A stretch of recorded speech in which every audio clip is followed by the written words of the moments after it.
Okay, so here I want to talk just a little bit about um, mods, specifically the mods for your weapons and mods for your other piece of gear. I guess that's not really specific. Anyway, so as far as the mods are concerned, here you have different mods that you can put inside of your particular weapons. See, we have nothing to infuse to make this weapon a higher power level, so we turn to using mods if we can. So here we have a solar damage mod that can be replaced with a legendary. You see the legendaries on the bottom there? Those have a higher attack level. It's usually +5.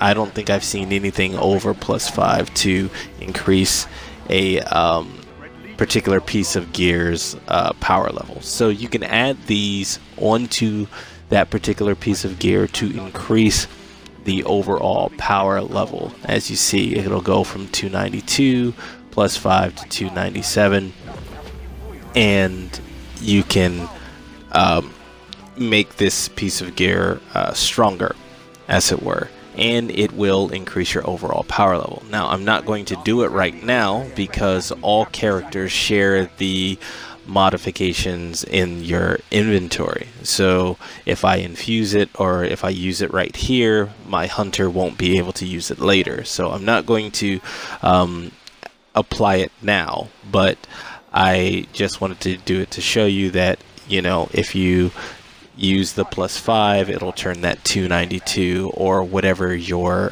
current level is for that piece of gear into something that is +5, to whether it's your armor or whether it's your weapon or whatever it is that you happen to be using. And it's like that for generally everything.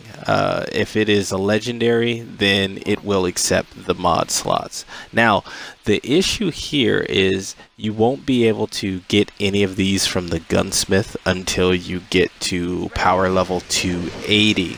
So once you get to power level 280, you'll be able to get these things from the gunsmith. Here I'm just checking to make sure if anything that dropped for me, and I don't see anything that dropped recently that I can use to add any modifications on, and that's fine. You have to be 280 to be able to get things from the mods from the gunsmith, and yeah, so that's basically a quick crash course, if you will. Just be sure to remember that if you're infusing one piece of gear into another, make sure that you check to see if it has a legendary mod on it that increases its overall power so that you don't lose any levels when you do infuse it. Alright, so that's pretty much it. Have a good time, enjoy yourself, modding and infusing and whatever it is that you have to do. And oh, wait a minute, that's not all, but wait, there's more. Here we have, you see your bright engrams that you can turn into Tess Everest if you want to get bright dust and weird other stuff that she's selling. But here's the modifications menu in your inventory, and it'll show you all of the blue ones. And remember, for every 3 blue ones, you can actually get a legendary of that same mod from the gunsmith. But remember, you have to be power level 280 in order to be able to do so.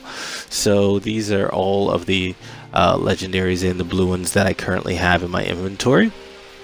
And just remember that you see 2 here, but if I had a 3rd one of that particular Arc Paragon, I could actually get a legendary for it. So remember, 3 of the same blues equal 1 legendary. Okay,